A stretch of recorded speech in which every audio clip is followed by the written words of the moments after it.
Let me say clearly that some of the actions of government gives me the glimmer of confidence and hope that something ultimately nice may just be in the horizon. I say this advisedly. For years, we have spoken, we have written, we have organized conferences and symposia on the need for a restructured Nigeria, on the need to make Nigeria workable, on the need to unbundle and dismantle this unwieldy superstructure. But unfortunately, some people masquerading to be genuine northern leaders have said no to it. Unfortunately, those who rode to power preaching about true fiscal federalism and resource control, no sooner had they gotten to power than they threw that programmatic off the window. But as you and I talk, I celebrate the present discourse on the political amphitheater, ditto the fact that some northern leaders are responding. Some are saying that the north is ready for restructuring. Some are threatening that if you send fan to Lagos, and you ask yourself, where naturally should fan be? If that's the Federal Aviation Authorities of Nigeria, or you ask yourself, where's the commercial headquarters of Nigeria? It's clearly Lagos. Should you, because of politics, centralize? We run a pseudo-federalism. We run a dysfunctional system. But I've told northern leaders in various fora that if they are true to the north, they will understand that the north is far richer than the south. And they will embrace the call for restructuring. That way, we will have a federalism that works. That way, we will have a system and a government that is not only responsible, but responsive to the needs of the people. That way, we will have the return of the pyramids of granite, the sesame seeds, and the silos that otherwise made northern Nigeria extremely wealthy in maize and in grains. That way, we will have the return of the pyramids of cocoa and the wealth that the Southwest got off cocoa. That way, we shall have a country that works, a country that is effective, a country that is rich, a country that essentially you have the states in healthy competition. But unfortunately, because those who should pretend our country are lazy, unfortunately, because they would rather dip their hands into a collective till rather than grow wealth, Nigeria has become largely a rent-taking and a rent-seeking nation. But you know, advertently or inadvertently, the Bola Ahmed Tinubu administration is making that discussion imperative, and that's what I salute. You know, I'm one of the happiest persons in this country at this point, because it is clearly obvious that we will sit at the table of brotherhood sooner rather than later to discuss about the structure and the basis of our coexistence as a people. I want to see, and I say this with the greatest sense of commitment, I want to see a north that works. I want to see where my brother Musa is not an Amajari on the street, but is in school. I want to see where Amina is not a girl held somewhere and forced into child marriage, but a girl who's doing well in a chosen field of hers. I want to see a country where people mine their resources. The gold that is the reason for banditry and terrorism in Zamfara, in Katsina, and in some part of the north is mined by the state through the local government and the private sector, and certain amount of that wealth sent to the federal government for the upkeep of the Nigerian armed forces, the foreign policy of government, rather than this corruptive superstructure that is very archaic, this corruptive superstructure that is very unwieldy, this corruptive superstructure that is unworkable and extremely dysfunctional. And I say this without fear of querulous critics. The federal government has no reason being involved in the Federal Government Girls College in my hometown of Ibuza.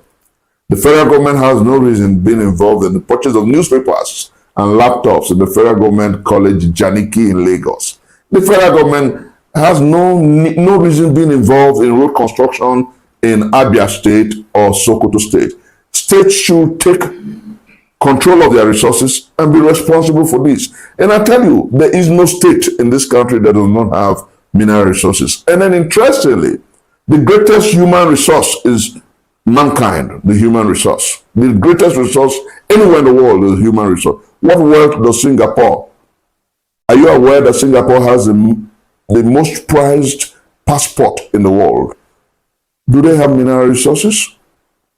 Come on, I think that the time has come for, and that's why I thank the Almighty God. Maybe perhaps He allowed us to have a Tinubu who will take certain decisions, albeit inadvertently, that will compel a national discourse along the lines of restructuring, along the lines of true fiscal federalism, along the lines of devolution of power. Because I'll give you a practical instance, Njenje. The only way to truly fight corruption is to allow for resource control and true fiscal federalism. And you ask me how?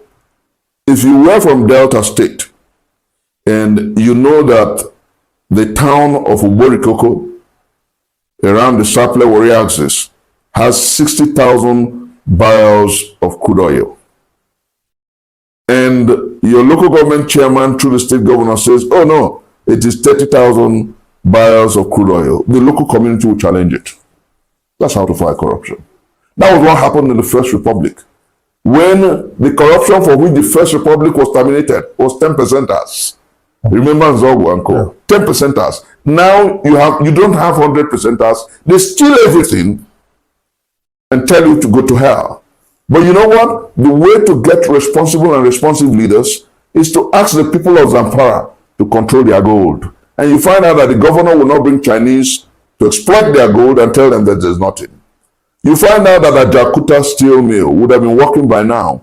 You find out that, are you aware that our cocoa is about the best in the world? But where are the cocoa fields and farms anymore? People have left them to pursue rent-seeking government. So what we need in this country is to come back to the table to discuss the terms of our collective existence. I think that the time has come for us to simply, and putting it simply, dust up the Republican Constitution of 1963. In place of the regions, place the states. The states should control 50%, should take 50% of their revenue, give 20% to the federal government, and put 30% in a common pool to help each other in terms of emergency, in terms of major acts of God or security breach. That's what this country needs to succeed. We need people who are visionaries. And I expect that Bola Ahmed Tinubu, who whilst he was the governor of Lagos State, championed the ideals of restructuring, rises up to the challenge. It is only through a restructured protocol, through a restructured Nigeria, can we have progress, greatness, and safety. We need state police, don't you think so? Yes, we do. We need men who understand their territory all over the world, even in Ghana here. You can't keep living in denial. You can't keep hiding behind one finger. A police headquarters in Abuja, with the IGP in Abuja, cannot effectively police and protect over 900,000 square kilometers. You can't do that. There is a correlation between population growth and GDP growth. The Bretton Woods institutions have always recommended that your GDP growth should be much higher than your population growth. So a measure of an economy that is doing well is when, because GDP is the aggregate of goods and services produced in that economy for a particular period, right? So your GDP growth rate should ordinarily be higher than your population growth rate. But in recent past in Nigeria, we've had a situation where our population growth, which is estimated at about 3%, and then our GDP growth has always been lower than that. So if you compare a GDP growth rate of about 2.6, 2.7% to a population growth rate of about 3%, that means we are birthing more people than we are able to feed or we're able to cater for. So again, that's something for managers of our economy to worry about. We should have a situation where our population growth should go back to the days when we used to do, where our GDP growth, should go back to the days when we used to do 5%, 6% per annum. And that way we're growing faster than population. And that way we are more productive as an economy. Hi, my people. I know that, okay, you guys are watching and hear what the first guy and the other man that spoke in the video said, though we have many things that is holding this country back, it's not only restructuring that is the problem that this our nation is having. We are having many problems. Although if this country now is being restructured, I think those many problems now will reduce. We have many issue of we have different issue like ethnic ethnic sentiment and many other things. What I have to say about this that these people said, though you don't say it's okay, this restructuring of it is on board.